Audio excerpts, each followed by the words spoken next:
How to survive natural disasters. Extreme weather conditions can occur at any time, anywhere in the world. But would you know how to survive a natural disaster? A natural disaster is a naturally occurring event, such as a flood, earthquake, or hurricane that causes a great deal of damage or loss of life. In other words, a natural disaster is something that occurs without the intervention of man. Let's see some few steps we can follow if any natural disaster suddenly occurred. Number 1. Flooding. Floods aren't always a slow rise of water that you can simply wade your way out of. Many floods happen so quickly, people don't have the time to get to safety, let alone rescue pets or their belongings. The first step in flood survival is to assess your risk. Get to know your area and any places you'll be spending time. Review flood histories and get a feel for the community flood preparation already in place by the local government. Preparation is key since this is your main base of operations. You'll want to fortify what you can, but be prepared to make some adjustments when the flood call comes in. Before a flood hits, prepare your home. Get flood insurance. Store supplies and important documents at least 6 inches off the floor. Higher is better. Once a flood is imminent, secure your home. Bring any outdoor furniture inside so it doesn't float away. Put delicate and important items in the highest part of your home. That may mean an upper floor or even the attic. Just get it off the floor. Turn your utilities off, especially the power. You should already know where your main shutoff switches and valves are. If you don't, now is the time to learn. If water has already come inside, skip this step as your wet body is a great conductor for electricity. If you must move through standing floor water, use a stick, umbrella, or any other long object to probe the water ahead of you. This helps check for debris, obstacles, and depth. If you're home, but it's your home underwater now, the landscape has changed. If water has come into your home, it's probably a good idea to evacuate. Lock up when you leave, just in case of looters, but don't stick around too long. Number 2. Earthquakes. We never know if or when an earthquake will strike, just as we don't know in any situation we will be in if one strikes. So to cover as many bases as possible, here are 5 essential safety tips of surviving. If you are inside during an earthquake, drop to the ground.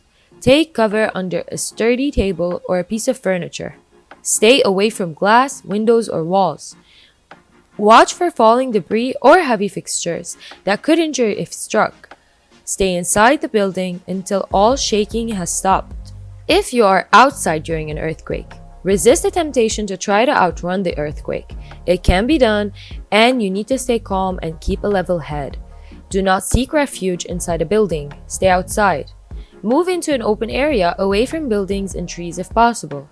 If you are in a crowded public place, consider the risk caused by a panicking crowd. Try to take cover where you won't be trampled. Be aware of the dangers posed by falling power lines or broken gas mains. And if you are in a moving vehicle during an earthquake, pull over to a safe place where you're not blocking the road. Avoid bridges, overpasses, or anything that could collapse. Listen to your car radio for any instructions from emergency officials, and don't attempt to get out of your car if downed power lines are anywhere near you. Stay in your car and wait to be rescued. Place a help sign in your window if you need assistance. Number 3. Tornado. Everyone in your family should know how to react when a tornado warning is issued, including where to seek shelter. Children should be taught at school and at home how to seek shelter and where. They should know how to do this regardless of whether their parents are at home at the time. Your best bet is a certified storm shelter, either an above-ground steel or concrete structure. It's easier for the elderly to get into and out of, or a below-ground shelter. Even in a violent tornado, survival can be certain if you're in an approved shelter. No storm shelters? Your safest bet is to get down low, away from windows, and in a place that puts multiple walls between you and the tornado, interior rooms, closets, or bats. Wherever your shelter, protect your head. Many tornadoes' fatalities are due to head or neck trauma, so when you take shelter, put on a bicycle helmet or cover yourself with a mattress or tub. It's also important to have a kit, An emergency kit is not a safety tip for tornadoes, but all severe weather really. It should include some water and food, but also first aid essentials because you may need to take care of yourself or your neighbors. Will you be able to stop bleeding and stabilize an injury until first responders arrive? Be ready. Have a first aid kit, a flashlight, a winch to turn off the gas, an extra pair of shoes, and some work gloves. If your home is damaged, you'll be on your own until help arrives. Number 4. Snowstorms. Snowstorms can happen at any time during winter, but that doesn't mean you can't anticipate the worst and prepare beforehand. There are steps you can take to prevent a storm from completely catching you off guard, and the first one is as simple as turning on the news. Local weather stations will usually tell you the chances of heavy snowfall. By keeping up with these forecasts, you can actually get a good idea of how bad the storm will be. Once the storm has hit you, you'll be able to listen to the local news by using self-powered radios. Now you've caught wind that a storm is coming in a few hours, and that give you some time to prepare. What steps should you take in anticipation of the incoming weather? For one, stock up on a variety of supplies that can last you at least a week.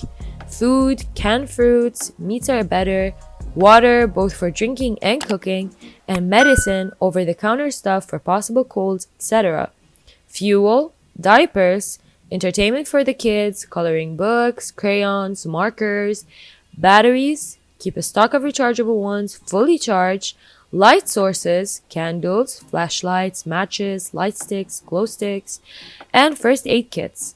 These supplies are crucial for tackling any unexpected situation during the snowstorm, but you also want to keep an excess of water in places like a bathtub so you can use it to flush the toilet, and if worst comes to worst, then you can also melt some snow to achieve the same objective.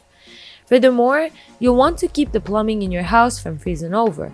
The best way to do this is by shutting down the main water supply and keeping your faucets slightly open so that water slowly drips out. And finally, number 5. Tsunamis. It's impossible to predict a tsunami because you can't predict earthquake, landslides all over the event that lead to its creation. However, people can dramatically increase the chances of surviving a tsunami if they follow a simple yet critical list of safety recommendations. Interestingly, in the event of a tsunami, the safest place for a boat to be is out to sea in deep water. If a vessel is hit by a tsunami, near shore in shallow water, it will be shattered to pieces. Tsunamis can also be brutal to all sorts of life forms underwater. A diver, for instance, will hardly survive a tsunami because he will be caught by violent spinning currents. Let's not forget that a tsunami can travel as fast as 10 miles or 16 kilometers per hour in Ireland, and its waves generally measure between 10 and 100 feet in height. If you are traveling to the areas that are known to be tsunami hotspots, it's vital to be prepared. Inside your travel pack, make sure you keep an emergency kit in case you need to make a dash in the middle of the night. Stock food, water, climate-appropriate clothing, and if possible, a small first aid kit. Keep it packed with enough essentials for a few days. However, try to keep it light so you can pick it up and scamper in an instant. You might need it if you have to. Once a tsunami alert has been issued, evacuate as soon as possible. Drive a car, ride a bike, or simply run away from the coast. Try to go as far inland as possible toward higher ground, or even nearby mountains, hills, and forests. And because tsunamis and earthquakes are many times connected, try to evacuate to open areas with few man-made infrastructures. Stay away from bridges, power lines, tall buildings, walls, and other heavy objects which might fall during the aftershock.